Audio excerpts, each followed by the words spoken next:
बिस्मिल्लाहिर्रहमानिर्रहीम। अस्सलाम वालेकुम नाज़रीन, प्रोग्राम सिटी 10 में खुशामदीद। मैं हूँ आपकी मेज़बान अना यूसुफ। जुमे का मुबारक दिन है, आप सभी लोगों को जुमा मुबारक। नाज़रीन, प्रोग्राम का बाकायदा आगाज़ हम आज के पहले सेगमेंट से करेंगे, जो है एक दिन एक नेकी।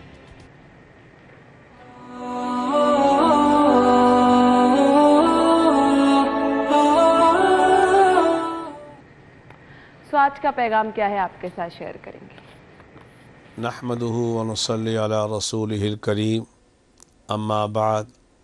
मेरे दोस्तों, बुज़ुर्गों, भाइयों, मेरी बहनों, आजकल जैसे उम्मत मुस्लिमा पर हालात चल रहे हैं, इसका तकाज़ा ये है कि हम कसरत इस्तिग़फ़ार का एहतमाम करें, कसरत इस्तिग़फ़ार का एहतमाम करें। आज हमारे अल्लाह हमसे नाराज़ हो गए हैं हमारी नाफरमानियों की वजह से। अफ़सोस, हम दुनिया वालों से मदद मांग रहे हैं, लेकिन जिसके कब्ज़े में सारी इंसानियत की मदद है, हम उसकी तरफ रुजू नहीं कर रहे। इसलिए मैं हुक्मरानों से भी इल्तिमास करूँगा कि आप इज्तिमाई तौबा की तरफ इस उम्मत को लगा लें, कि इज्तिमाई तौबा करें कि अल्लाह तू हमसे नाराज़ हो गया है, अल्लाह तू हमें मुआफ़ फरमा दे। इंशाअल्लाह ये सारे हालात ठीक हो जाएंगे। अल्लाह हमारी इस तौबा को कबूल फरमाए। व आखिरु दावाना अनिल हम्दुलिल्लाहि रब्बिल आलमीन। आज का पैगाम आपके साथ शेयर किया जी। और इसके बाद जो हम चीज़ डिस्कस करेंगे वो, ऑल्दो कल हमने मैच देखा, बहुत ज़बरदस्त मैच था, लेकिन अगर हम स्पेसिफिकली शहर लाहौर की बात करें तो पाक इंग्लैंड टीमों की मूवमेंट के दौरान ट्रैफिक बंद रहेगी। आज हमारी खबर ये छपी है, और कज़ाफ़ी स्टेडियम में रेस्टोरेंट 26 सितंबर से ताले लगा दिए जाएंगे। सो ठीक है, अच्छी बात है, ये ऐसी एक्टिविटीज़ यहाँ पर होनी चाहिए।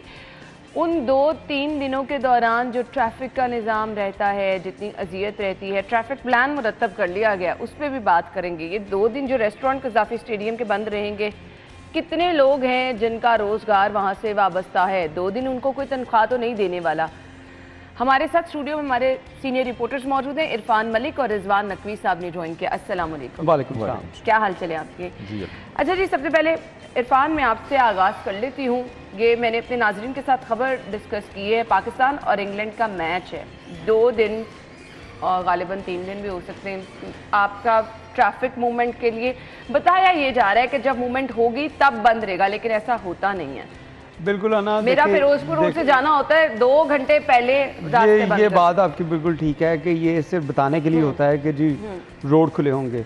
मुझे याद है कि जब लास्ट जो था T20 हुआ, तो उस वक्त मैं पुलिस अफसरान से इस हवाले से बात कर रहा था, तो उनका यही कहना था कि जिस किस्म के हालात होंगे, तो इससे बेहतर है कि सुबह रात 12 बजे से लेकर सुबह 9 बजे तक आप शहर में जहां मर्जी जाएं, लेकिन 9 बजे के बाद आप रात 12 बजे तक शहर में किसी जगह ना निकले, क्योंकि हर जगह यही हाल होगा।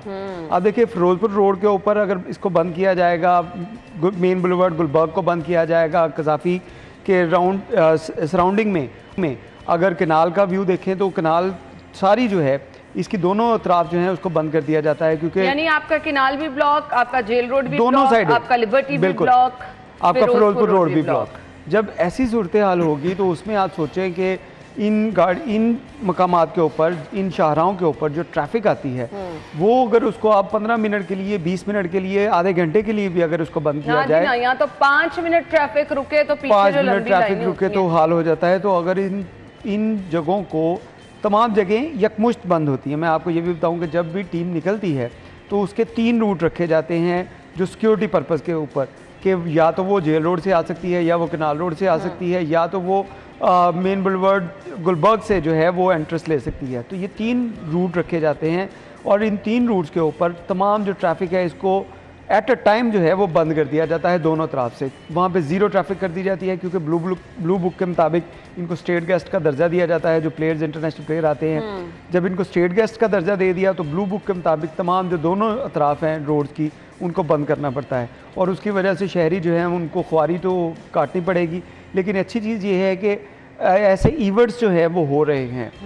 टीम्स जो है पहले भी अच्छी टीमें आई, अब भी जो ज़बरदस्त टीम जो है इंग्लैंड वो आ रही है, और उसके साथ कराची के अंदर बड़े ज़बरदस्त मैचेस चल रहे हैं। रात को भी आपने उसका मैच देखा होगा। अब पाकिस्तान के और इंग्लैंड के माबैन जो T20 लाहौर में होने वाला है, उसके लिए भी लोग काफ़ी एक्साइटेड हैं कि यहाँ पे मैच होंगे, तो उनको देखने के लिए आएंगे। थोड़ी बहुत तकलीफ जो थोड़ी बहुत नहीं, कहने लगी थी एक्साइटेड होने के साथ साथ अब जिन लोगों ने 2 दिन अपने दफातर जाने हैं, हॉस्पिटल हैं 2 बड़े हमारे, चिल्ड्रन हॉस्पिटल है और गुलाब देवी हॉस्पिटल है। उसके अलावा आप जेल रोड के ऊपर देखें तो सर्विसेज हैं सारी रोड, तो जितने भी रेस्टोरेंट्स हैं स्पेशली कज़ाफ़ी के सराउंडिंग में वो बंद कर दिए जाते हैं, और उसका जो खमियाजा है वो वहाँ के वर्कर को भुगतना पड़ता है। पहले मेंशन किया, मेजॉरिटी जो वर्कर्स हैं वो डेली वेजेस पे काम करते हैं, उन्हें रोजाना की तो उनको वो 2 दिन जो बंद रहेंगे उनको पैसे दिए जाएंगे उसके?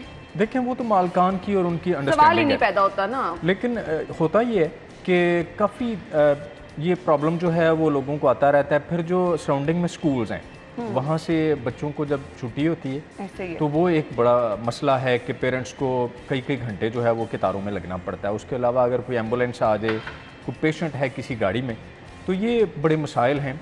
और फिर ये है कि टीम्स का जो है वो बड़े अरसे से कज़ाफ़ी के करीब हम सुन रहे थे कि जी एक वहाँ पे होटल बन रहा है और वहाँ पे टीम्स को ठहराया वहाँ जाएगा, पे स्टे कराया और उसके बाद ये जितनी भी हर्डल्स हैं ये ख़त्म हो जाएंगी और ट्रैफिक कंजेशन समेत जितने भी मसाइल ये पैदा तो होते बातें हैं। हम अरसा दराज से सुन रहे हैं, लेकिन इंतज़ामिया जो है इस पे संजीदगी से शायद कोई लाहे अमल तैयार नहीं कर पाई, और टीम्स को ठहराने के लिए जो प्लानिंग है ये साल हर साल से सुन रहे हैं कि जी कज़ाफ़ी के बिल्कुल सामने एक होटल बन रहा है और उसमें टीम्स ठहरा करेंगी और वहाँ से निकलते ही जो है वो कज़ाफ़ी में पहुंचा करेंगी ताकि किसी भी किस्म का जो ट्रैफिक। अच्छा, यहाँ मैं इरफान से एक चीज़ पूछना चाह रही हूँ, हमारी आधी से ज़्यादा पुलिस फोर्स, ट्रैफिक पुलिस, इस तरफ अगर कोई इस तरह का इवेंट हो तो उसको तैनात कर दिया जाता है। ये बड़ी अच्छी ऑप्शन है कि आप कज़ाफ़ी में आपके पास स्पेस भी है, तो क्या पुलिस ने कभी फोर्सली ये रिकमेंडेशन नहीं दी कि फौरी तौर पर इस पर काम होना चाहिए अगर हमने ऐसी एक्टिविटीज़ करानी है?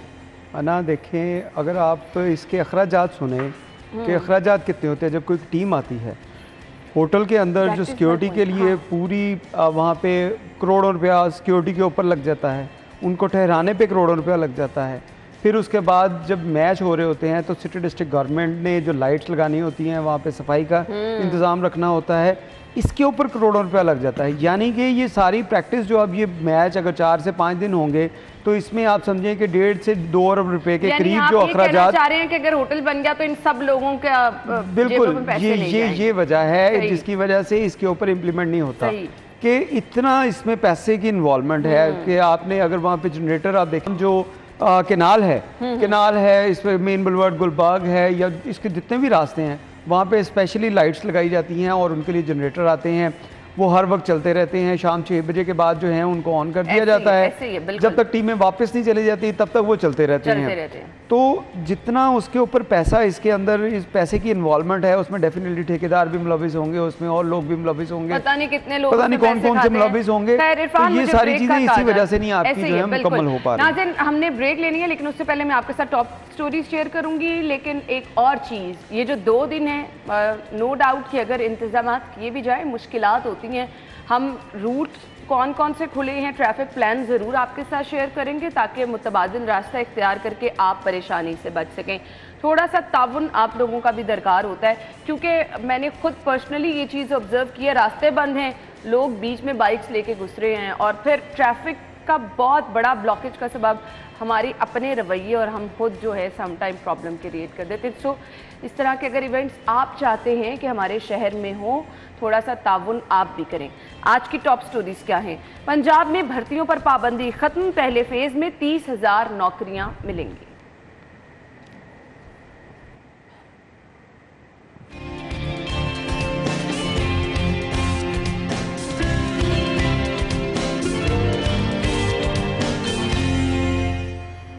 डेंगू वबा के मुश्किल दौर में सेहत कार्ड बेकार, प्राइवेट अस्पतालों का सेहत कार्ड पर इलाज से साफ इनकार। सोशल मीडिया का बेजा इस्तेमाल करने वाले एहलकारों का नफ्सियाती टेस्ट कराने का फैसला।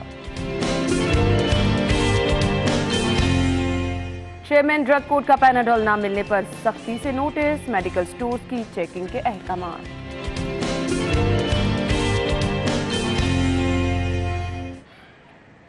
खबरों की डिटेल्स की तरफ आते हैं, ब्रेक के बाद हमारे साथ रहिएगा।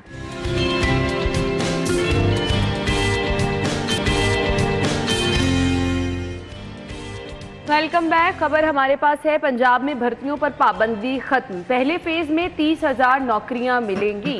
मुझे नहीं पता इस खबर को खुशाइन कहना चाहिए, क्योंकि यहाँ पर तो मनपसंद अफराद को भर्ती किया जाता है, उन्हीं को नवाजा जाता है, और बेचारे जो डिजर्विंग लोग हैं वो हमेशा की तरह धक्के खाते रह जाते हैं। रिजवान साहब देखें, यहाँ पे बेरोजगारी तो बहुत ज़्यादा है, भर्तियाँ जब भी की जाएं ये अच्छी बात है, लेकिन ये भर्तियां जो हैं ये एक प्री पोल रिगिंग के लिए की जाती हैं जब इलेक्शन करीब होता है। अब आगे इलेक्शन ईयर है, तो वज़ीर आला साहब को पता है चूँकि उन्होंने अपना इलेक्शन पक्का करना है, फिर जो अरकान असम्बली हैं उनके इत्तेहादी हैं, उनको कोटा दिया जाएगा। वज़ीर आला पक्का तो कर रहे हैं इलेक्शन अच्छे तरीके से, लेकिन सिर्फ गुजरात पे फोकस कर रहे हैं फिलहाल। हाँ जी, गुजरात के हालात आप जाके देखें ना तो अभी भी सड़कें आप अच्छे तरीके से बयान कर सकते हैं, आपको तो खुश होना चाहिए रिजवान साहब। जी, हमारे लिए तो खुशी की बात है। आप देखें गुजरात के अंदर जो इनका अपना घर है, जो चौधरी बरादरान का गुजरात सिटी के अंदर, मानसून में वो भी डूब जाता है पानी के अंदर। इनके घर में भी पानी 2-2 फुट इतने फंड्स, इतनी मेहरबानियों के बाद कुछ तो बेहतरी आएगी वहाँ। हाँ जी, होना भी चाहिए कि आप सिटी के जाके हालात देखें। चौधरी परवेज़ इलाही इससे पहले भी वज़ीर आला पंजाब रहे, डिप्टी वज़ीर आज़म भी रहे, लेकिन गुजरात के लिए उन्होंने कुछ नहीं किया। अभी चूँकि उन्हें लग रहा है कि पब्लिक के अंदर शऊर आ गया, सोशल मीडिया ने लोगों को बहुत ज़्यादा समझदार कर दिया। अब अगर वो डिलीवर नहीं करेंगे, अब उन्हें अपनी साख और अपना अगला इलेक्शन जो है वो स्टेक पे लगता नज़र आता है अगर वो अपने ज़िले को या अपने इलाके को डिलीवर नहीं करते। उन्होंने सारा फोकस, जिस तरह आपने बात की कि पिछले कई दिनों से जो अली रामे हैं वो ख़बर दे रहे हैं कि जी गुजरात के लिए ये हो रहा है, वो हो रहा है, वो हो रहा है।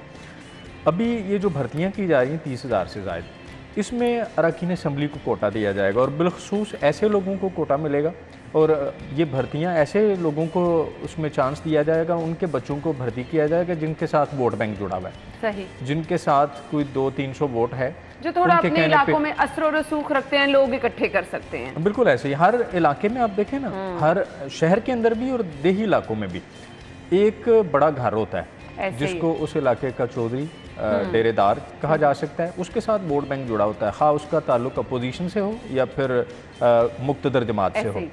ये भर्तियां उसके कहने पे होती हैं, चूँकि वो आगे वोटर को मैनेज करता है, मोबिलाइज करता है, आपको वोट डलवाता है। तो ऐसा नहीं होना चाहिए। आपको मेरिट की बुनियाद पे अगर आप भर्तियां करें फिर तो ये बड़ी खुशाइंद बात है, और ऐसा होगा नहीं। और चूँकि ये एक किताबी बात ज़रूर है, लेकिन प्रैक्टिकली हमारी सोसाइटी के अंदर ये चीज़ इम्प्लीमेंट होती कहीं नज़र नहीं आती।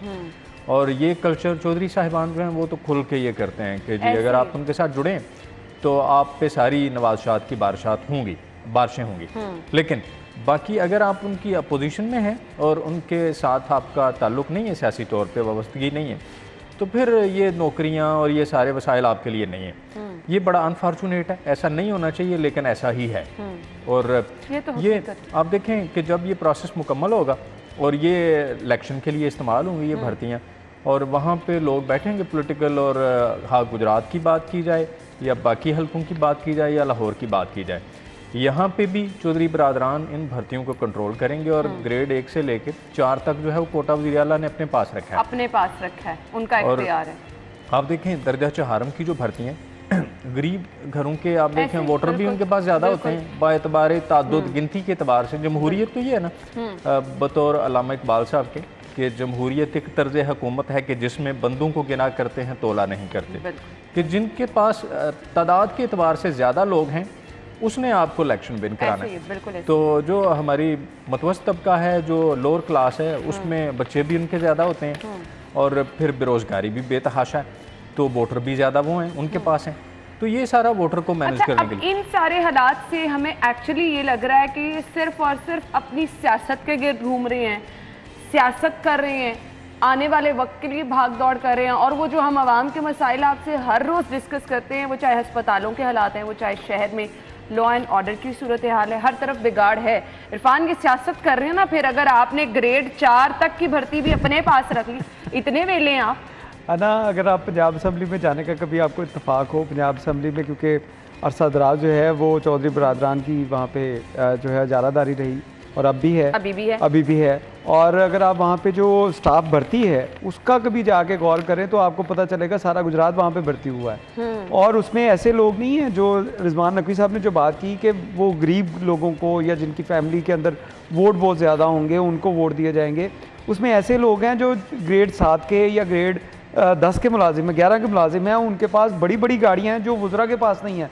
उन गाड़ियों पे वो सफ़र करते हुए मुलाजमत के लिए आते हैं। तनख्वाह सुन के 2 दिन सेक्टर में रही थी। देखें ये अब आप नई चीजें बताना शुरू हो गए। वही चीज़ है, जो प्रिंसिपल सेक्रेटरी हैं वो भी ग्रेड 7 में भर्ती किए गए थे। हाँ। और वो भी चौधरी परवेज़ लाई ने भर्ती किए थे। उसके बाद माशाल्लाह उन्होंने ऐसी तरक्की की कि ग्रेड 22 तक पहुँचे। यही वो तर्ज हुकूमत है कि आपने ऐसे लोगों को नवाजना है जिन लोगों से आप फ़ायदे ले सकेंगे, जो बाद में आपके कार्य खास बनेंगे, जो आपके फ्रंटमैन बनेंगे। ना तो कोई मेरिट है, मेरिट वाली तो बात छोड़ दें। देखिए नौकरियां जो रिजवान नकवी साहब ने की कि नौकरियां मिलना एक बहुत अच्छी चीज़ है कि किसी दौर में भी इसके ऊपर पाबंदी खत्म हो, लोगों की बड़ी खुश होना चाहिए ना। असल चीज़ ये है कि अगर आपने नौकरियां जो जिनके ऊपर पाबंदी खत्म, वो सिर्फ अगर आपने अपनी सियासी दाग बिठाने के लिए और सियासी मुफाद लेने के लिए अगर इसको किया है तो फिर इसका अवाम को कोई फ़ायदा नहीं होगा। ये 16,000 जो दर्जा चहारम के जो लोग होंगे जिनकी भर्तियों के इख्तियार जो वज़ीर आला पंजाब ने अपने पास रखे हैं, ये इख्तियारात जो हैं वहाँ पे इस्तेमाल किए जाएंगे। अगर किसी MNA MPA को जो है वो खुश करना होगा, उसको अगर उसके कुछ बहुत ज़्यादा इशू हैं उसके मसाइल को हल करना होगा तो उसको कह दिया जाएगा। MPAs को ये कोटा दे के फिर उनको बाकायदा टास्क दिए जाते हैं ना। फिर आप किसी पे नवाजिशात सर्व करते हैं, आपका मकसद किसी को एक्चुअली मेरिट के मुताबिक नौकरी फराहम करना नहीं है। सो हर दौर में ये चीज़ें होती चली आई हैं क्योंकि हर किसी के अपने मुफादात हैं। और यहाँ पे आप कह दें कि किसी के मेरिट को, किसी की पढ़ाई को देखा जा रहा है या फिर आप ये सोच रहे हैं कि आपने किसी की बेहतरी के लिए कुछ करना, सवाल ही पैदा नहीं होता। ब्रेक के बाद अगली खबर, हमारे साथ रहिएगा।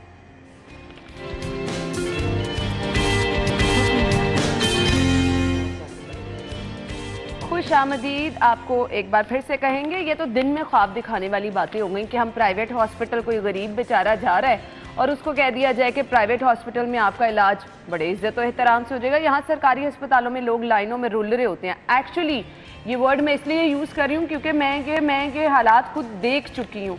आप जैसे ही सरकारी हॉस्पिटल का गेट क्रॉस करते हैं, माफियाज का रोल जो है वो शुरू हो जाता है। पहले पार्किंग की सूरत में आपको लूटा जाता है, फिर जैसे जैसे आप अंदर जाते हैं आपको परेशानी मिलती है। खैर अभी जाके आप देख लें, आपको एक लंबी कतार मिलेगी और लोग आपको ज़मीन पे बैठे हुए मिलेंगे जो कि इलाज मुआलजे के लिए इंतज़ार कर रहे हैं। ऐसे में कहाँ बात की जा रही है कि आपको सेहत कार्ड मिलेगा, सहूलत मिलेगी, और वो भी प्राइवेट हॉस्पिटल से। इरफान बताइएगा ज़रा ना। ये बात तो अब बिल्कुल ना, इसके ऊपर मैं समझता हूँ कि बात करने की ज़रूरत नहीं है कि किसी जगह के ऊपर ये मिल रहा है। ये किसी जगह पर भी सेहत कार्ड जो है वो इसका इस्तेमाल नहीं हो रहा। हेल्थ कार्ड जो है इसको अगर आप प्राइवेट हॉस्पिटल में ले जाएँ, मैं अपनी आपको मिसाल देता हूँ कि मैं हमारे अजीज़ थे, भाई थे, उनको हॉस्पिटल लेके गए और लाहौर का एक बड़ा अच्छा प्राइवेट हॉस्पिटल था, वहाँ पे लेके गए तो उन्होंने, डॉक्टर ने कहा कि इसको एडमिट करना है। जब मैंने उनसे पूछा कि आप इसके ऊपर हेल्थ कार्ड है, उन्होंने कहा जी सॉरी हेल्थ कार्ड नहीं, हम जो है इसको लेते, आपको कैश पेमेंट देनी पड़ेगी। तो सारे जो हॉस्पिटल हैं, जो प्राइवेट हॉस्पिटल हैं, उन लोगों ने ये वतीरा बना लिया कि नहीं जी ये जो आप जिसके लिए एडमिट हो रहे हैं ये फैसिलिटी आपको। इरफान, ये अस्पतालों का कसूर है, मुझे ये बताएं। देखिए हॉस्पिटल का भी, इसमें हॉस्पिटल का तो मैं समझता हूँ बिल्कुल कसूर नहीं है, ये इंतजामिया का कसूर है जिसने ये हेल्थ कार्ड इशू करके तब बड़ा मार्का मारा जा रहा था। हम तब भी बात कर रहे थे कि आइंदा चंद सालों में आपको नजर आएगा, अभी तो ये गवर्नमेंट है ना उनकी, जब ये गवर्नमेंट जाएगी तब इसका एहतसाब होगा। जैसे जब ये गवर्नमेंट आई थी पाकिस्तान तहरीक इंसाफ की, तो इसने तमाम ऐसे प्रोजेक्ट जो पाकिस्तान मुस्लिम लीग नून ने किए थे उनके बाकायदा तौर पे उनके एहतसाब हुआ और उसमें करप्शन के अनासर जो हैं वो ढूंढने के लिए बड़े पैसे लगाए गए, बड़ी कमेटियाँ बनाई गई, बड़ी टीमें बनाई गई। जब इनके एहतसाब होगा, जब ये हेल्थ कार्ड होगा, तो ये आप देखेंगे बहुत बड़ा स्कैंडल होगा।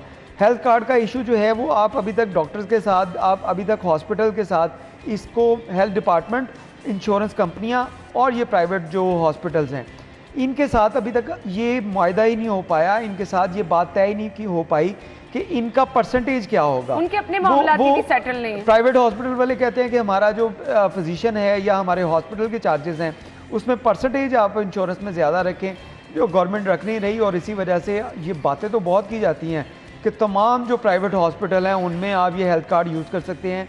तो ये सिर्फ बातों की हद तक है, किसी प्राइवेट हॉस्पिटल के अंदर जो हेल्थ कार्ड का जो इस्तेमाल नहीं हो रहा। और अगर आप बात करें जो सरकारी हॉस्पिटल्स हैं, इसके अंदर भी उसमें पेचीदगियाँ ऐसी रखी हैं कि अगर आपने वहाँ पे एडमिट होना है तो उस एडमिट होने के बाद 24 घंटे के अंदर अंदर आपको हेल्थ कार्ड का जो सिस्टम है उसके सिस्टम में आना पड़ेगा।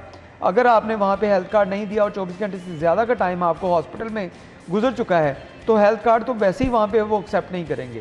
तो इतनी आपको पेचीदगियाँ दे देंगे कि एक बंदा आम बंदे को, गरीब को वहाँ पे इधर उधर धक्के खाने में, हॉस्पिटल में जाएं तो आपको कहेंगे कि फलां रूम में चले जाएं, फलां जगह पे चले जाएं, कार्ड बनवाएं, फलां जगह से स्लिप बनवाएं, उसमें आपका टाइम उसको इतनी जलालत होती है। तो आप सोचें कि उनको कहते हैं कि वो 24 घंटे के अंदर अंदर आप हेल्थ कार्ड के लिए हमारे पास आ जाएं तो फिर आपका हम ट्रीटमेंट करवाएंगे, अदरवाइज आपका ट्रीटमेंट नहीं होगा। प्राइवेट हॉस्पिटल तो आपको एक्सेप्ट ही नहीं ना करते, वो तो कहते हैं कि जी असल में हमारे पास सेहत कार्ड की सहूलत इस तरह से है जो इरफान ने बयान किया और ये हकीकत है। खैर अब आ जाए डेंगू की तरफ। डेंगू वबा, और आज एक शख्स जो है वो जिंदगी की बाजी भी डेंगू से हार गया। मैं हर रोज़ कहती हूँ कि ये कोविड की तरह हमारे लिए कोई नई चीज़ नहीं थी, हम इससे भुगत चुके थे और बहुत सारे हमने साल इसके साथ गुजारे भी, बहुत अच्छे तरीके से डेंगू वबा पे कंट्रोल भी। अब इस लेवल पर आकर हम बात होना लम्हा फिक्रिया है। और सेकेंडली अभी तक हम टेस्ट की सहूलत को आम नहीं कर सके हैं और यही वजह है कि लोग टेस्ट करवा भी नहीं रहे हैं। रिजवान साहब क्या कहेंगे? मुझे ना साबिक वज़ीर आला शहबाज शरीफ का दौर याद आ रहा है कि उनके दौर में जब डेंगू आया तो श्रीलंका से टीम्स आई यहाँ पे एक्सपर्ट्स की, चूँकि लोगों को पता नहीं था कि डेंगू है क्या और एक बहुत बड़ा चैलेंज था कि इससे कैसे निपटा जाए। और शुरू में अमवात भी हुई बहुत ज़्यादा, और लेकिन उन्होंने सीबीसी और जो मुतलका टेस्ट थे वो बड़े सस्ते कर दिए। तमाम जो बड़ी लैब्स हैं, खा वो शौकत खानम है या कोई भी और बड़ी लैब है, तो वहाँ पे 95 रुपये 100 रुपये का टेस्ट नहीं जी। अब आप जाएं और आप देखें हर लैब के अपने रेट हैं। देखें ये जो साबिक वज़ीर आज़म पाकिस्तान है इमरान खान साहब, वो एक बड़ा रफ़ाई इदारे चलाने का एक एक्सपोजर रखते हैं और दावा करते हैं, क्लेम करते हैं कि जी शौकत खानम ने ये कर दिया वो कर दिया, लेकिन उनके जो टेस्ट हैं वो सबसे महंगे हैं और ये मोनोपोली है। आप अगर आप एक ट्रेंड सेट करें और आप एक एग्जांपल बन दें बाकी जो लेबॉर्ट्रीज़ हैं उनके लिए कि जी हम एक क्वालिटी सर्विसेज दे रहे हैं, ये उस पर कास्ट आती है, ये उसके ऊपर हम प्रॉफिट ले रहे हैं इतने % और ये हमने रेट जो है वो कम कर दिए हैं, एक ख़ास लिमिट से ज़्यादा हम प्रॉफिट नहीं लेंगे, तो लोग आपको फॉलो करेंगे। आप हीरो हैं, लोग आपके पीछे चलते हैं, आप जलसे करते हैं, उसमें लाखों लोग आप इकट्ठे कर लेते हैं। आप इसमें भी बड़े बने और आके लोगों की जो है वो रहनुमाई करें और लोग आपकी तकलीद करेंगे, जो लेबॉर्ट्रीज के मालिकान हैं आपके पीछे चलेंगे।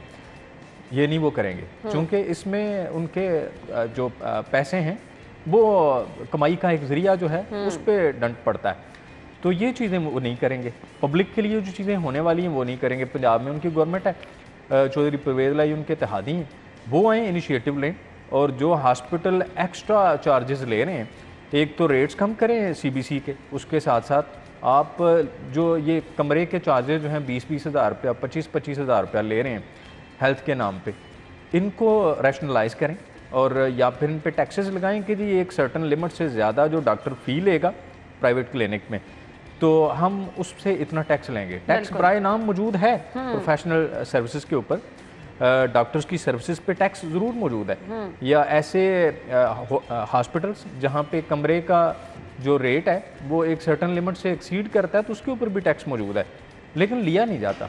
बिल्कुल, यहाँ तो जी अस्पतालों की प्राइवेटाइजेशन की बात हो रही है, सिर्फ और सिर्फ नवाजे जाने की बात हो रही है, तो हालात फिर इसी डगर पर चलते रहेंगे कि गरीब बेचारा परेशान रहेगा। अच्छा, गरीब की परेशानी की बात करें, ये अभी टिकर्स चल रही हैं कि यूटिलिटी स्टोर्स पर सामान नहीं है, ना चावल है ना दालें हैं, और यूटिलिटी स्टोर पर रुख करने वाले लोग क्या कह रहे हैं कि यहाँ सिर्फ साबुन पड़े हैं, तो अब हम अपना गुजारा करने के लिए क्या साबुन खाना शुरू कर दें? लोग इतने परेशान हैं। अब लोग रुख यूटिलिटी स्टोर का इसलिए करते हैं कि वहाँ से उनको कंपैरेटिवली सस्ती चीज़ें मिल जाएंगी। अच्छा जी, अब कल यूटिलिटी स्टोर पर बहुत ही अफसोसनाक वाक़या पेश आया, अफसोस परेशानी भी हुई और मेरे पास तो एक्चुअली अल्फाज नहीं है कि मैं कहूँ क्या। असल में क्या वाक़या पेश आया, पहले आपको वो मनाजिर हम दिखा देते हैं, फिर हम उस पर बात करेंगे। ये कल एक यूटिलिटी स्टोर पर वाक़या पेश आया। गरीब अपनी गुर्बत के हाथों इतना तंग था कि उसको कुछ समझ नहीं आई। अब घी आवाम की पहुंच से, एक आम बंदे की पहुंच से दूर हो गया है। अब पता नहीं वो बेचारा कितना मजबूर होगा जिसने वहाँ से घी चोरी करने की कोशिश की। इरफान ना देखिए, ये बड़ा एक अलार्मिंग आपने जो फुटेज चलाई, ये शख्स का शॉट दिखाया, तो ये बड़ी एक ना दिल दहला देने वाली चीज़। वो माफिया मांग रहा है और उसके हाथ में आप देखिए 3 घी के पैकेट थे।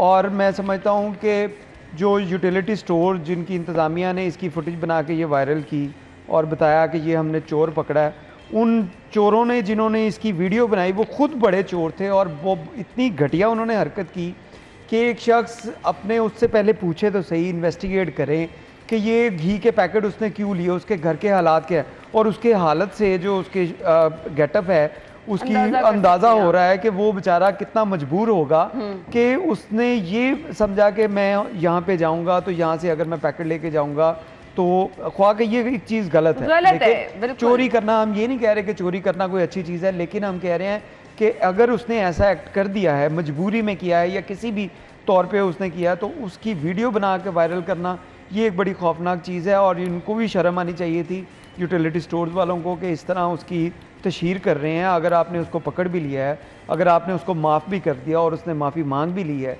तो उसको वैसे ही जाने देते, उसकी तशहीर ना करते।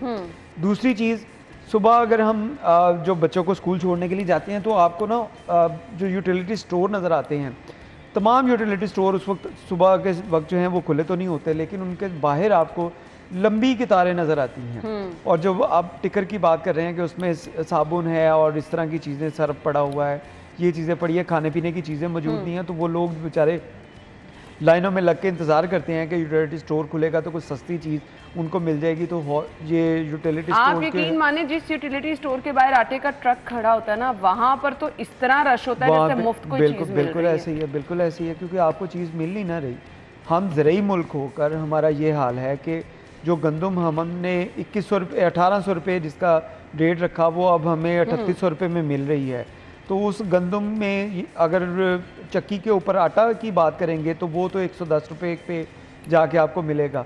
तो 110 रुपये किलो आटा कौन गरीब आदमी खरीद सकेगा? तो उसके और फिर गरीब के पास ऑप्शन यही ऑप्शन है। रिजवान साहब, मैंने खबर को वाइंड अप करना है, कोई कमेंट करना चाहेंगे आप? यहाँ की क्वालिटी चेक करें, ये 5 रुपये या 7 रुपये जो एक सब्सिडाइज्ड नरखों पे जो चीज़ें बेची जा रही होती हैं, हाँ किसी भी चीज़ का आप जिक्र करें, हाँ वो आटा है या घी है, दालें हैं या बाकी चीज़ें, चावल हैं, उनका आप क्वालिटी देखें, वो क्वालिटी पे कंप्रोमाइज़ करते हैं और वहाँ पे जाके जो मनपसंद ठेकेदार हैं जहाँ से वो सारा सामान मंगवाया जाता है, क्वालिटी पे कोई चेक नहीं है।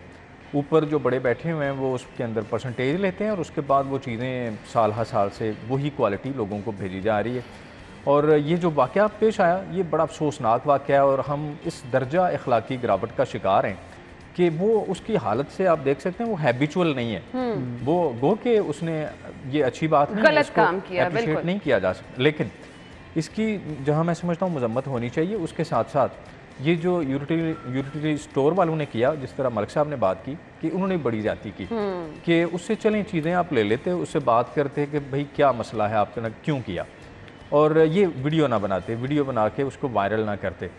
ये मसला है कि हम ज़मीनी हक़ाइक़ को देखे बगैर, और इसमें मैं समझता हूँ कि हुकूमत जो है, रियासत जो है वो असल में क्यों किसी के पास ये नौबत आई कि वो अपनी रोटी पूरी करने के लिए इस नौबत तक पहुंचा, ये सोचना है, फिक्र करनी है, गौर करना है। जिन लोगों का काम है प्लीज़ वो ये सोचें कि किस डगर पे लोग आ गए हैं, किस नतीजे पे लोग आ गए हैं कि अब उनके पास ऑप्शन कोई नहीं रहेगी। ब्रेक के बाद वापस आएंगे।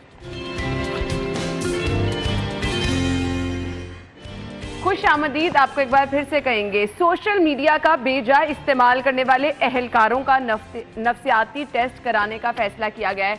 ना सिर्फ अहलकारों का बल्कि मेरे ख्याल से हर फील्ड में ये करवाना बहुत ज़रूरी है, वक्त की अहम ज़रूरत है। एक्चुअली लोग जो हैं वो नफ्सियाती मरीज़ बनते जा रहे हैं। अभी हम अपनी टाइमिंग पे डिस्कस कर रहे थे कि हम कितना टाइम मोबाइल यूज़ करते हैं। अहलकारों का सबसे पहले बात कर लेते हैं, क्यों फैसला किया गया, क्या ऐसी वजूहात हैं? हाँ बिल्कुल है ना, कुछ दिन पहले आपको पता होगा एक सोशल मीडिया के ऊपर वीडियो ऐसी अपलोड हुई जो एक ट्रैफिक वार्डन ड्यूटी के दौरान जो राह गुजरती ख़वातीन थी उनकी वीडियोस बना रहा था और वीडियो बनाकर वो अपने सोशल मीडिया अकाउंट पे अपलोड कर देता था। वो किस कदर जो है वो जहनी मरीज़ हो चुका था कि राह चलती ख़वातीन उसमें ये नहीं देख रहा कि कोई बुरके में आ रही है, कोई बड़ी उम्र की है, कोई बच्ची है, कोई किस तरह है, वो उसकी हॉबी बन चुकी थी, वो ख़वातीन की वीडियो बनाता था पास से गुजरते, फिर उसके बाद अपनी तस्वीर बनाता था और फिर वो अपलोड कर देता था। वो इस किस्म का ज़हनी मरीज़ था और उसको जब इंक्वायरी की गई, इंक्वायरी में उसकी वो चीज़ें गिल्टी साबित हुआ, उसको डिसमिस कर दिया गया। तो उसके बाद तमाम जो ट्रैफिक वार्डन है, ये एक तो हाईलाइट हो गया, एक हाईलाइट हो गया, उसी के लिए बहुत सारे लोग करते होंगे, डेफिनेटली बहुत सारे करते होंगे। और इसके लिए आप जो है इनकी साइकोलॉजिकल प्रोफाइलिंग जो है वो की जा रही है, करवाई जा रही है और साइकोलॉजिकल इनके टेस्ट किए जाएंगे कि ये सोशल मीडिया इस्तेमाल कर करके ये वाकई एक बड़ी बीमारी है। कल मैं आपकी नींद उड़ जाती है। कल मैं एक स्टोर है जी एक्सक्लूसिव, वहाँ से ना वो गया अपने लिए ये वेस्ट कोट लेने के लिए, तो मैं अंदर खड़ा था तो एक बंदा फ़ोन उसने हाथ में पकड़ा और वो उस शीशे के दरवाजे में जाके लग गया। उसको पता नहीं चल रहा। ऐसे बहुत सारे वाक़यात, ऐसे बहुत से हादसात आप सड़क के ऊपर देखें, हर बंदा गाड़ी चलाते हुए वो फोन उसने कान पे लगाया होगा। टिकटॉक से देखा कितने कितने बड़े वाकयात हुए हैं, तो ये चीजें सब हमारे सामने। रिजवान साहब, एक छोटा सा कमेंट आपका चाहिए, मुझे क्लोजिंग का कहा जा रहा है। अब आप देखें, ये सोशल मीडिया का जो इस्तेमाल है ना, ये घुट्टी में बच्चों को मिल रहा है। यानी माएँ बच्चों को जो है ना, वो अगर उन्होंने कुछ खिलाना है तो वो हाथ में मोबाइल दे देते हैं, बच्चे उसके बगैर खाना नहीं खाते। सही कहा आपने, सही कहा। और इससे बचना तो फिर उसके बाद क्या होगा, वो सब चीजें, तो फिर ये जो हो रहा है यही सब कुछ हमारे सामने। Thank you so much. वक्त की कमी है नाज़रीन, हमने जाना है एक ब्रेक की तरफ, हेडलाइंस, फिर आएंगे शो।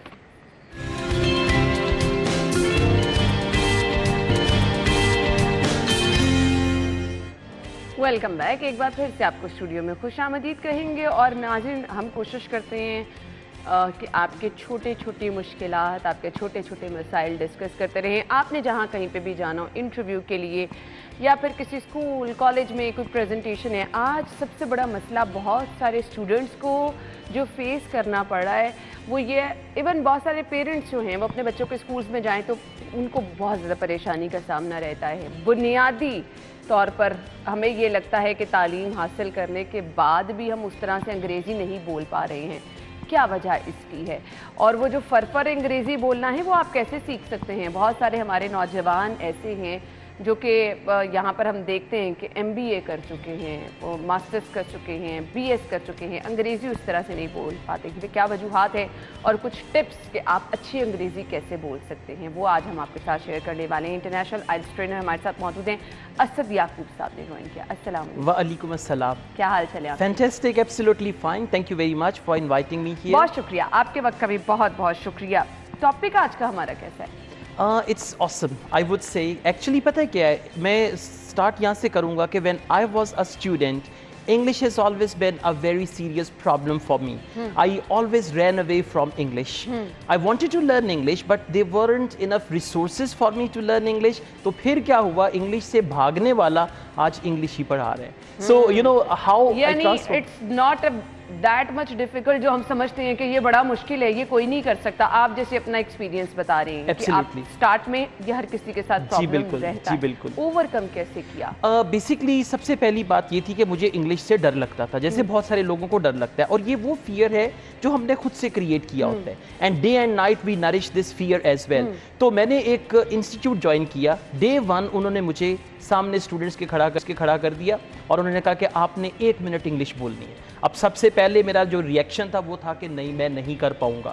मैंने हिम्मत करके एक सेंटेंस बोला, दूसरा बोला, करते करते मुझे रियलाइज हुआ कि ये लैंग्वेज तो मुझे आती है, ये लैंग्वेज तो मैं बोल सकता हूँ। मैंने क्यों इसको अपने ऊपर तारी किया हुआ था कि मुझे इंग्लिश नहीं आती। अब देयर आर पीपल्स, जो एक कैटेगरी ऐसी भी है लोगों की जो एक्चुअली बोलना जानते हैं पर वो झिझक है उनके अंदर एक ना, कि वो कहते हैं वैसे उनके अंदर एक वो कॉन्टिन्यूटी और वो फ्लुएंस जो है ना वो नहीं उस तरह से आता। बेसिकली क्या है, हम जब भी इंग्लिश बोलने की कोशिश करते हैं हमारे दिमाग में एक सवाल आता है, लोग क्या कहेंगे अगर मैंने इंग्लिश बोली, लोग क्या कहेंगे। और फिर जो सुनने वाले लोग हैं, देखिए आप अंग्रेज़ के साथ इंग्लिश बोले वो आपकी कोई मिस्टेक नहीं निकालेगा, कंफर्टेबली आपके साथ इंग्लिश में बात करेगा। लेकिन जब आप किसी पाकिस्तानी के साथ बात करेंगे वो सबसे पहले कहेगा हाँ जी आपकी वर्ब की फॉर्म गलत है, यहाँ पे आपने ING नहीं लगाया। तो वो क्रिटिकली आपकी लैंग्वेज को एवेल्यूएट करती हैं। याद रखिएगा, लैंग्वेज बोलने का दुरुस्त लैंग्वेज बोलने का रास्ता गलत लैंग्वेज बोलने से जाता है। आज अगर मैं फ्लुएंटली आपसे उर्दू में गुफ्तगू कर रहा हूँ तो एक वो वक्त था जब मैं रोटी को चोची भी कहता था। Once upon a time it happened. So हम लोग क्या करते हैं, हम लोग उस रास्ते पे चलने से डरते हैं। हम ये कहते हैं कि जिस दिन मेरी इंग्लिश परफेक्ट होगी उस दिन मैं इंग्लिश बोलूंगा, और हमें ये नहीं पता कि परफेक्शन इंग्लिश बोलने से आएगी। आप खराब काम करते हैं तभी आपकी उसमें परफेक्शन आती है, एकदम से कुछ भी आप परफेक्ट नहीं कर सकते हैं, और ये हर किसी के साथ होता है। ये नहीं है कि अगर आपके साथ हो रहा है तो ये कुछ अनोखा ही हो रहा है। आप कुछ वो कहते हैं ना जिसे बुनियादी और सुनहरे असूल, वो हमारे साथ शेयर कर दें। ओके, देखिए सुनहरे असूल में असूल नंबर 1 ये है कि आप नेटिव इंग्लिश स्पीकर्स को सुनिए। ठीक है, जिस तरह के इंग्लिश आप सुनेंगे उसी तरह की इंग्लिश आप बोलेंगे। मैं जब क्लास 8 में था मेरी टीचर ने मुझे सिखाया वर्ड मीनू, जिसको हम लोग मेन्यू कहते हैं। 8th क्लास में मैं बड़ा कंफर्टेबल था, मैं भी मीनू पढ़ता था, पिज़्ज़ा को मैं पिज़्ज़ा पढ़ता था। लेकिन जब मैंने रियलाइज किया, लैंग्वेज सीखी, नेटिव स्पीकर्स को सुना, I came to know it's the word menu. The word is not pizza, the word is pizza. Right? तो वो उस वक्त मैंने अपनी इंग्लिश को फिर इम्प्रूव किया। तो फर्स्ट थिंग ये है, जिस तरह की लैंग्वेज आप सुनते हैं उसी तरह की लैंग्वेज आप बोलते हैं। तो मैं ये कहूँगा, अब अक्सर आपने ये देखा होगा कुछ लोग इंग्लिश बोलते हैं पंजाबी स्टाइल में, उनका भी कसूर नहीं है। उन्होंने जिस तरह की इंग्लिश सुनी, अब मैं अगर आपसे कहता हूँ आई एम टाल, यू आर समाल, I get up early in the morning, something like that, वो जैसी इंग्लिश आप सुनेंगे वैसी आप बोलेंगे। सुनहरी असूल ये है कि आजकल दौर है मीडिया का, तो मैं ये कहूँगा कि इंग्लिश जिनकी ज़बान है उनसे सीखी जाए, बजाय इसके कि मैं कहूँ जी मैंने इंग्लिश सीखनी है, लाहौर का एक टीचर है या एक कराची के टीचर है, मैंने उनसे इंग्लिश सीखनी है। नहीं, अगर आप इंग्लिश सीखना चाहते हैं तो आप उससे इंग्लिश सीखें जिसकी फर्स्ट लैंग्वेज इंग्लिश है। तो listening is the best way. जिस तरह की इंग्लिश आप सुनेंगे, और फिर पता है क्या होगा, ये नेचुरल प्रोसेस है, बिल्कुल नेचुरल प्रोसेस है। आपको ग्रामर सीखने की जरूरत नहीं है। हम लोग उर्दू बोलते हैं, हम कभी उर्दू ग्रामर यूज करते हैं? बिल्कुल भी नहीं। अनफॉर्चुनेटली हमें रूटीन की बातें जो हैं वो आपको सिखाती हैं। एब्सोल्युटली, बिल्कुल। और अनफॉर्चुनेटली हमें इंग्लिश सिखाई जाती है ट्रांसलेशन मेथड से। अब वो जब ट्रांसलेशन मेथड आएगा तो बच्चों की इंग्लिश जो है वो इंग्लिश वर्जन होगा उर्दू का। नहीं बोलते my heart is garden garden with happiness, leaves walk slowly slowly, ठीक है? तो वो कैसे होता है जब आप उसको ट्रांसलेट करते हैं। तो मेरे ख्याल में लैंग्वेज को नेचुरल तरीके से सीखें, और उसका बेस्ट तरीका है लिसनिंग। आप जितने अच्छे लिसनर होंगे आप उतनी ही अच्छी अंग्रेजी बोल भी सकेंगे।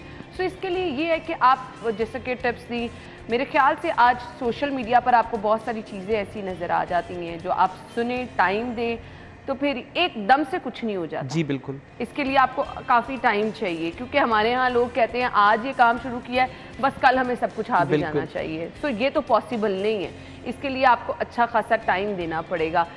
और इसके साथ साथ मुझे बताइएगा, एक तो हमने सुनना है, सुनना अपनी आदत बना ले, पढ़ना लिखना कितना ज़रूरी है, ये चीज़ें भी क्या मैटर करती है? देखिए, लैंग्वेज में जो मेन चीज़ मैटर करती है वो है एप्लीकेशन। ठीक है, कि आप अपनी उस लैंग्वेज को यूज़ करें, आप उसको अप्लाई कहाँ पे कर रहे हैं। मैं ऐसे कई लोगों को जानता हूँ जो ढेर वोकैबुलरी सीख रहे हैं, बुक्स को गो थ्रू कर रहे हैं, नोट्स से ग्रामर अपनी इंप्रूव कर रहे हैं, लेकिन उनकी एप्लीकेशन नहीं है। अब आपकी जो नॉलेज है इंग्लिश लैंग्वेज की, अगर आप if you know a little and you apply that little knowledge, you can develop it into bigger knowledge. तो आप जितना भी सीखें डे 1 से, अगर तो आप देखें आपका टारगेट है इंग्लिश बोलना, राइट, सो डे 1 से आप इंग्लिश बोलना शुरू करें। आप ये मत सोचें कि डे 1 अगर मैं इंग्लिश बोलूंगा मेरी इंग्लिश खराब होगी, लोग मजाक उड़ाएंगे, नॉट एट ऑल। और फिर आहिस्ता आहिस्ता खुद को इंग्लिश फीड करें। मतलब देखें, अगर आपने अच्छी सेहत बनानी है तो आप खाना खाएं, अगर आपने अपनी इंग्लिश को अच्छा करना है, नए नए वर्ड्स वोकैबुलरी के सीखें, उनको यूटिलाइज करें। आपसे पूछने वाली थी कि आपके पास अल्फाज का जखीरा होने के लिए आपको वर्ड्स पे, वो कहते हैं ना, आपको अबूर होना चाहिए। अच्छा, इस बात का जवाब मैं इस तरह से दूंगा, बहुत सारे लोग इंग्लिश नहीं बोलते। आप उन्हें पूछेंगे रीजन क्या है, वो कहेंगे जी मेरे पास वोकैबुलरी नहीं है। हालांकि हमारा एजुकेशन सिस्टम, अगर एक बच्चे को मैट्रिक लेवल की वोकैबुलरी आती है, इंग्लिश एक ऐसी सादा जबान है जिसको आप आम वर्ड्स के साथ भी बोल सकते हैं। आपको हैरत होगी एक चीज जान के, गूगल पे अगर आप जाएं, आप देखें 3000 most commonly used words in English. अगर आप उस लिस्ट को गो थ्रू करें तो आपको एक हैरत होगी कि उसमें से 98% वर्ड्स आपको आते हैं, आप उन वर्ड्स को जानते हैं। तो अगर हम उन वर्ड्स को यूज करें, अब मेरे पास जब स्टूडेंट्स आते हैं कहते हैं सर हमें वोकैबुलरी का मसला है, मैं उनके सामने 5 मिनट तक इंग्लिश बोलता हूँ। मैं कहता हूँ अगर मैं कोई वर्ड मुश्किल बोलूँ वोकैबुलरी का, आपने मुझे रोक लेना है। नहीं रोकते, कहते सारी समझ आ रही है। तो एक्चुअली उन वर्ड्स को एक्शन में लेके आना है, कॉन्वर्सेशन में लेके आना है, that is the main thing. बिल्कुल बिल्कुल। अच्छा जी, अब मुझे ये बताइएगा, हम बहुत सारे लोगों को देखते हैं अंग्रेजी बोलना सीख ली, अब वो जब एक्सेंट की तरफ आते हैं तो कुछ लोग अच्छी खासी अंग्रेजी को अंग्रेजी एक्सेंट की तरफ लेके जाते हैं तो खराब ही कर देते हैं। राइट। ये जो कॉन्शियस हम हो जाते हैं कि अच्छा अब हमारा स्टाइल बिल्कुल ही डिफरेंट होना चाहिए और भाई हमें तो पता कोई कहे ये तो बिल्कुल अंग्रेजों की तरह बोल रहा है और उसी में ही हम सारा अपना काम खराब कर देते हैं। बिल्कुल ऐसे ही है। तो ये लोगों का जो दिमाग है ये किस तरह से हमने उनको गाइड ओके, देखिए 2-3 चीज़ें हैं। जब आप लैंग्वेज लर्न करते हैं, आप ग्रामर पे फोकस कर रहे हैं, आप प्रोनाउंसिएशन पे फोकस कर रहे हैं। जहाँ तक 2 चीज़ें हैं, एक है प्रोनाउंसिएशन, एक है एक्सेंट, राइट। अब प्रोनाउंसिएशन क्या है कि आपने वर्ड्स को क्लियरली प्रोनाउंस करना है और जो स्टैंडर्ड इंग्लिश की प्रोनाउंसिएशन है आपने उसको फॉलो करना है। एक्सेंट क्या है, आप अमेरिकन इंग्लिश बोल रहे हैं, आप ब्रिटिश इंग्लिश बोल रहे हैं। तो मेरे ख्याल से जब हम इंग्लिश सीखते हैं एक्सेंट की तरफ ना जाएं, आप सिर्फ ये देखें कि जो आपकी प्रोनाउंसिएशन है वो ठीक है कि नहीं। अब देखें 2 सेंटेंसेस मैं आपके सामने बोलूंगा, आपको इंग्लिश में फील होगा कि पंजाबी है और इंग्लिश में फील होगा इंग्लिश है। अगर मैं ये कहता हूँ I want to drink water, I want to drink water, अब इसमें आपको इंग्लिश में पंजाबी की झलक नजर आ रही है। और अगर मैं ये कहता हूँ I want to drink water, I want to drink water, would you please get me some water, something like that. अब ये क्या है, मैंने सिर्फ अपनी प्रोनाउंसिएशन को ठीक किया। तो जो ही आप अपनी प्रोनाउंसिएशन को ठीक करते हैं ऑटोमेटिकली आपकी लैंग्वेज दुरुस्त हो जाएगी। फिर अगर आपको चांस मिले अमेरिका जाएं, वहां से मेरे ख्याल से कुछ एंड वाला स्टेप है, पहले आपको दूसरे कामों पे फोकस करना है। जब आपको उस पर जो है वो आपको लगे कि आपकी अब इस पे ग्रिप हो गई है, वोकैबुलरी आपके पास अच्छी है, आपके पास वर्ड्स हैं, आपके पास थोड़ा सा कॉन्फिडेंस भी आ गया, फिर आप इसकी तरफ आएँ कि आप अपने एक्सेंट को और वो जो है ना थोड़ा स्टाइल चेंज करने की, अपना स्टाइल बनाने की कोशिश करें। क्या हमारे तालीमी निज़ाम में नकाइस हैं जो हमारी कम्युनिकेशन स्किल्स उस तरह से डेवलप नहीं हो पाती?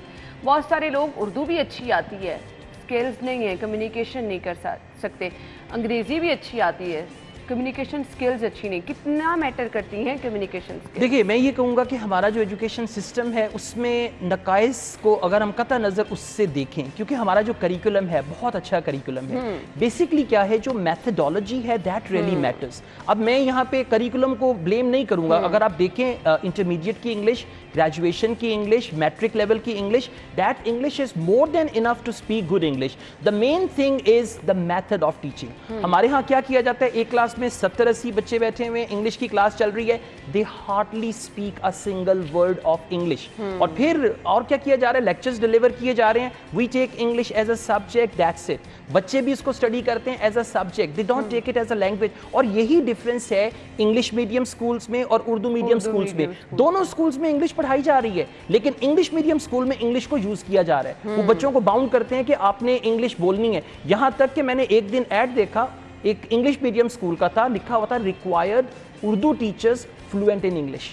कि उर्दू टीचर का भी उनका जो स्टैंडर्ड है वो ये है कि उसको इंग्लिश में फ्लुएंट होना चाहिए। तो सिर्फ ये डिफरेंस है। जब हम अपनी नॉलेज को अप्लाई करें, यानी अब अगर देखें इन्हीं बच्चों को अगर हम कहें कि जी कल आप लोगों ने प्रेजेंटेशन देनी है, कोई डिबेट कंपटीशन हो इंग्लिश में, तो यही बच्चे जो हैं उस नॉलेज को लेके, अब मेरे पास कई ऐसे स्टूडेंट्स आते हैं एमए इंग्लिश किया हुआ है, एमए एक अच्छी डिग्री है, इंग्लिश में एमफिल किया हुआ है, उसके बावजूद जब मैं उनसे बातचीत करता हूं तो मुझे लगता है कि 8th क्लास का कोई बच्चा है जो इंग्लिश बोल रहा है। तो क्योंकि हम उन चीजों को यूटिलाइज नहीं करते और इंग्लिश को हम एज अ लैंग्वेज अडॉप्ट नहीं करते। जब तक आप लैंग्वेज को अडॉप्ट नहीं करेंगे वो लैंग्वेज आपके लिए एलियन रहेगी। अच्छा, मुझे ये बता दें, अब आपने कहा कि कुछ जो बुनियादी असूल पूछो उसमें आपने जिक्र नहीं किया। हम अपने बचपन से सुनते आ रहे हैं अंग्रेजी अच्छी बोलनी है, अच्छी लिखनी है, टेंस पे उबूर होना चाहिए, तो ये अब इतना ज़रूरी क्या नहीं है? देखिए बिल्कुल ज़रूरी है। बेसिक जो इंग्लिश के कवायद, देखिए जब भी आप कोई दूसरी लैंग्वेज सीखते हैं, whenever you acquire a second language, there are certain principles you have to follow, and grammar, pronunciation, vocabulary, these things are important. The thing is, अभी हम बात कर रहे हैं इंग्लिश बोलने की, और ये हम एस्यूम कर रहे हैं कि English is the part of our school curriculum, university curriculum, college curriculum. English is already there. मतलब देखें, अगर तो आप कहें जी मैंने फ्रेंच सीखनी है, अब फ्रेंच में सबसे पहले आपको फ्रेंच अल्फाबेट सिखाए जाएंगे, फिर आपको बेसिक वोकैबुलरी, फिर आपको टेंसेस। लेकिन इंग्लिश एलियन लैंग्वेज नहीं है। English is not like French. English already हमारे माशरे में, हमारे इर्द गिर्द, आप देखें जब भी आप कोई एडवर्टाइजमेंट देखते हैं, रैपर्स देखते हैं, सब इंग्लिश में है। तो हम लोग बात कर रहे हैं, we need to put that language into communication, into conversation.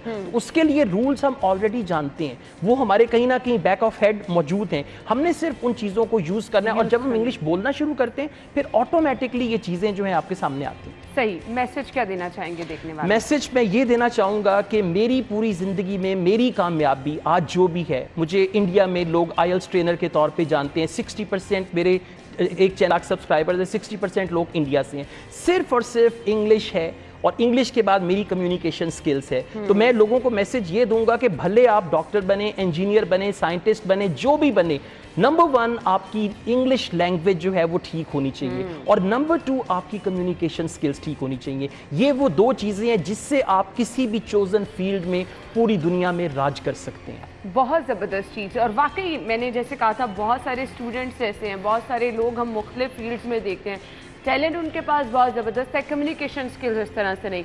सो अच्छी कम्युनिकेशन आपको कहीं पर भी मार नहीं खाने देती। आप अपने राइट के लिए भी बात कर सकते हैं, आप उस दौड़ में आगे भी निकल सकते हैं। थैंक यू सो मच, बहुत बहुत शुक्रिया आपके वक्त के लिए। नाज़रीन, हम चलेंगे एक ब्रेक की तरफ, वापस आएंगे एक ब्रेक के बाद।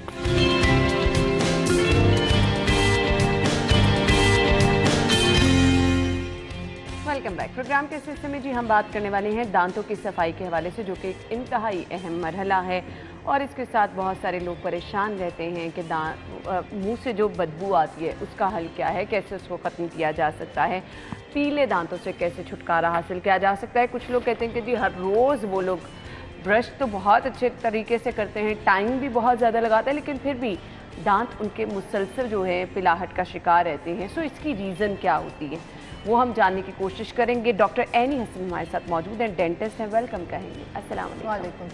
Thank you so much doctor साहब, बहुत बहुत शुक्रिया।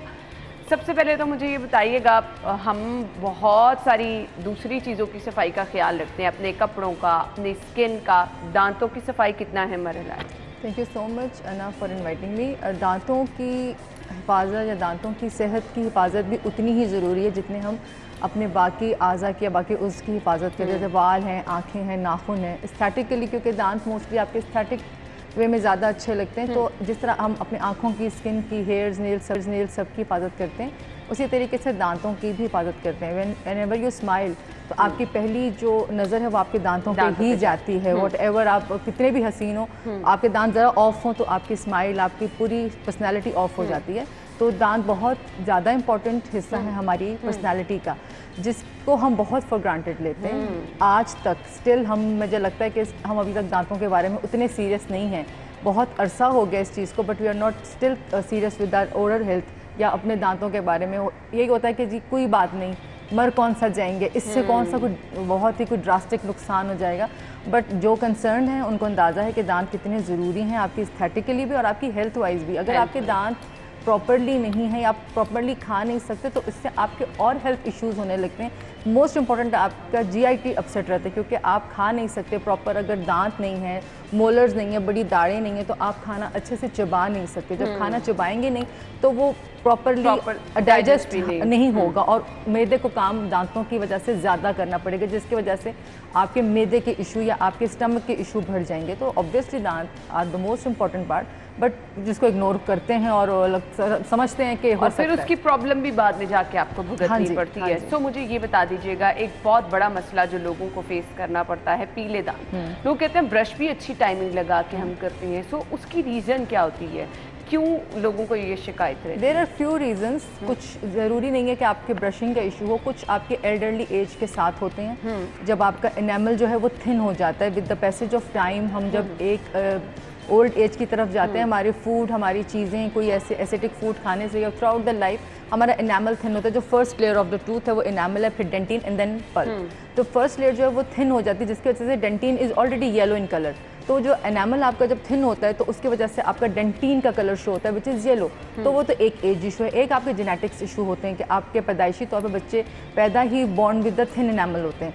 एनामल थिन होता है तो जिसके बाद जब वो दांत उनके टूट के आते हैं, जो बाज़ औक़ात बच्चों के दांत बहुत प्यारे होते हैं, जब वो न्यू बॉर्न बेबीज़ जब दांत उनके आ रहे होते हैं, जब दांत टूटने की शट ऑफ एज होती है तब तक दांत बड़े प्यारे होते हैं। अक्सर पेरेंट्स यही कहते हैं कि जब छोटा था तो दांत बड़े प्यारे थे, जो टूट के आए वो सही। वो जेनेटिकली आपका जो एनामल है वो थिन होता है, जिसकी वजह से आपके दांत पीले होते हैं। और कुछ फूड जैसे हैं बच्चे बेवरेजेस पीते हैं, हॉट चॉकलेट्स हैं, आपके कॉफ़ीज़ हैं, आपके स्पेशली जो ब्लैक फिजी ड्रिंक्स हैं। कैफीन का इस्तेमाल करने वाले कहते हैं कि उनके दांत जो हैं वो ज़्यादा पीले भी होते हैं और और वो ब्राउनिश और ब्लैकिश, जैसे स्मोकर्स हैं या कॉफ़ी डार्क ब्लैक कॉफ़ी पीते हैं या बहुत ज़्यादा चाय एक्सेस टी जो लेते हैं, उनकी वजह से भी दांत जो है वो ब्लैक और ब्राउनिश धब्बे और येलो हो जाते हैं। कुछ तो दांत आपके जो स्पॉट्स हैं या स्टेन्स हैं वो इजीली रिमूव हो सकते हैं by scaling and polishing, but कुछ ज़िद्दी दाग होते हैं या ज़िद्दी येलोइश होते हैं जो लोगों की स्माइल को बहुत ऑफ करते हैं या स्टैटिक्स को बहुत ऑफ करते हैं। उसके लिए भी प्रॉपर वाइटनिंग ट्रीटमेंट्स होते हैं विच इज़ नॉट अब एक्सपेंसिव, अब इतने एक्सपेंसिव नहीं, क्योंकि पहले बहुत कम होते थे, अब तो ऑलमोस्ट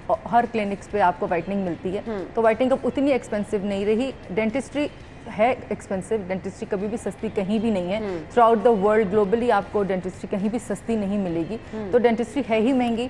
तो मगर अब यह है कि थोड़ा सा रिलैक्सेशन आ गई, क्योंकि आपके पास यू हैव मल्टीपल चॉइस, बहुत ज़्यादा डेंटिस्ट हैं, तो इसलिए आपको अब इजीली अवेलेबल हो जाती हैं चीज़ें। सही। जो मुंह से बदबू की शिकायत हैं उसकी रीज़न क्या है? मुंह से बदबू का भी एक main reason not proper brushing है। हम लोग समझते तो ये हैं कि हमने जो साफ़ कर लिया दांत सामने सामने से वही हमारे अपने दांत हैं, बट दांतों को 4 क्वाड्रेंट में डिवाइड करते हैं, राइट लेफ्ट अपर लोअर, मतलब आपका right and lower right, upper right और लोअर लेफ्ट और राइट लेफ्ट सारे, और अपर लोअर पार्ट में 4 क्वाड्रेंट में डिवाइड होता है। और इसके अंदरूनी साइड्स भी होती हैं जो जिसको हम हमेशा इग्नोर करते हैं। ब्रशिंग हम समझते हैं कि आगे आगे के दांतों को कर लिए, और मेन इंपॉर्टेंट हम ज़बान को भूल जाते हैं। जो ज़बान है उसके ऊपर अगर आपका फूड जमता रहता है, कोई स्टिकी फूड्स हैं, तो वो जो फूड है आपका वो बैक्टीरिया उधर एक्टिविटी बहुत रैपिड हो जाती है, जिसकी वजह से वो दांत तो साफ़ होते हैं मगर आपको बात करने में हेलेटोसिस का इशू होता है, बैड ब्रेथ का इशू होता है। आप बात करते हैं तो आपको होता है कि ये इससे थोड़ा सा फासला करके बंदे से खड़े हों। वो ज़रूरी नहीं कि दांत हों, मोस्टली आपकी ज़बान, आपका ओरल एनवायरनमेंट में आपके बैक ऑफ टीथ जो आपके पिछली सतह हैं दांतों की, उधर अक्सर पत्थर या टार या प्लैक डेवलप हो जाता है, जो कि लोगों को लगता है कि दांत तो हम साफ़ करते हैं बट वो हर सतह को प्रॉपर्ली क्लीन नहीं करते।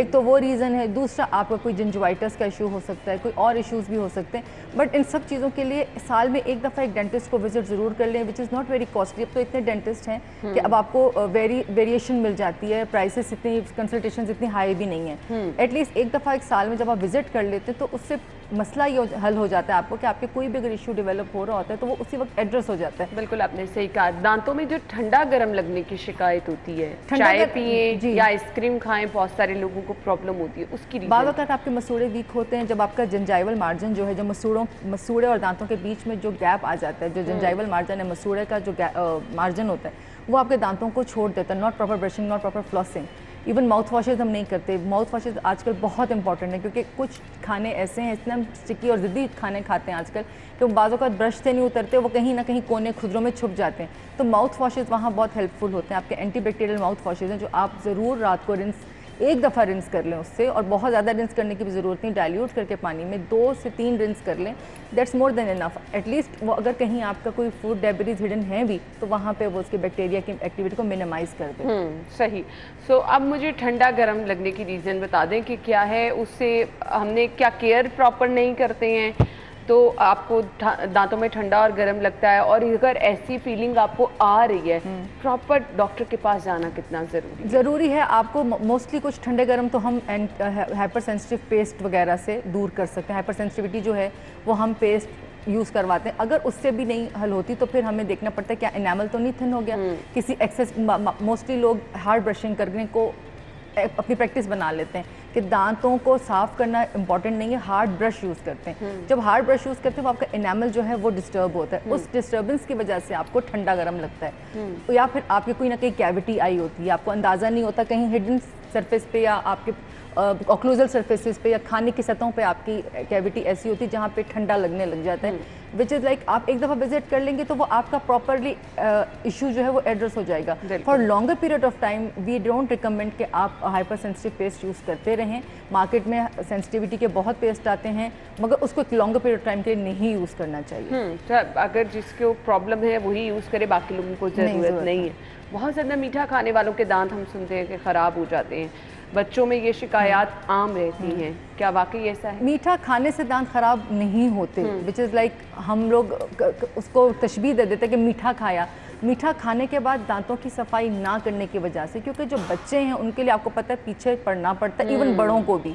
हमारी हैबिट है कि हम खाना शाना खा के ब्रश कर लेते हैं, बेड पे बैठे हैं तो कुछ ना कुछ मंचिंग करने के लिए कोई चॉकलेट्स ले लिया, कोई इवन सर्दियों में ड्राई फ्रूट्स खा लिए, वो हम खा तो लेते हैं और उसके बाद ब्रश नहीं करते और हम समझते हैं कि पहले तो ब्रश कर लिया है तो अब इतना मतलब पहले ब्रश हो चुका है तो अब क्या हो सकता है। बट वो जो एक 7-8 घंटे का टाइम होता है जब आप सो रहे होते हैं और आपका ओरल एक्टिविटी बिल्कुल कुछ नहीं होती, स्लाइवा भी आपके मुँह में एक्युमुलेट रहता है और बैक्टीरिया की एक्टिविटीज़ भी रहती हैं, तो वो जो खाना है जितना अरसा वो खाना मुंह में रहता है वो आपके लिए एक तरह से वो बीमारियों का बायस बनता रहता है। और यही प्रैक्टिस अगर आप डेली करते रहेंगे तो वो ऑब्वियसली वो आपकी कैविटीज़ का बायस बनेगा। वो दांत एक्चुअली खाने से ख़राब नहीं होते, सफाई ना करने से खराब होते हैं। और मोस्ट इंपॉर्टेंट रात का ब्रश, रात के टाइम का जी बहुत ज़रूरी है ब्रश करना। मैसेज देखने वालों को आप क्या देना चाहिए? मैसेज ये कहूँगी कि एक दफ़ा साल में डॉक्टर को ज़रूर डेंटिस्ट को आप विजिट कर लें। डेंटिस्ट हमेशा बहुत हमें लगता है एक्सपेंसिव है बट बहुत नहीं है। नियर बाय एरिया के देखिए, देयर इज़ नो नीड कि आप किसी पॉश एरिया के डेंटिस्ट को देखें, अपने इलाके के डेंटिस्ट के पास जाएं। एक दफ़ा एक विजिट कर लेंगे, जब आपका ओरल एनवायरनमेंट को गो थ्रू कर लेगा तो जो इशू होगा आपको बता देंगे और जल्दी एड्रेस हो जाएंगे। लेकिन मेक श्योर ये कर लें जो इंस्ट्रूमेंट आपके दांतों के लिए इस्तेमाल हो रही हैं वो प्रॉपर डेंटिस्ट के पास जाएं। आप क्योंकि आजकल कोएक्स भी हैं जिनके क्लिनिक्स बहुत हाई-फाई हैं but they are not proper. सब कुछ होने के बाद आपकी स्टेरिलाइजेशन कॉम्प्रोमाइज हो जाती है, व्हिच इज लाइक ऑब्वियसली ये तो जी इस पे कॉम्प्रोमाइज आपको बिल्कुल नहीं करना। Thank you so much, thank you so much, thank you so much के लिए। नाज़रीन ब्रेक होगी, ब्रेक के बाद आते हैं।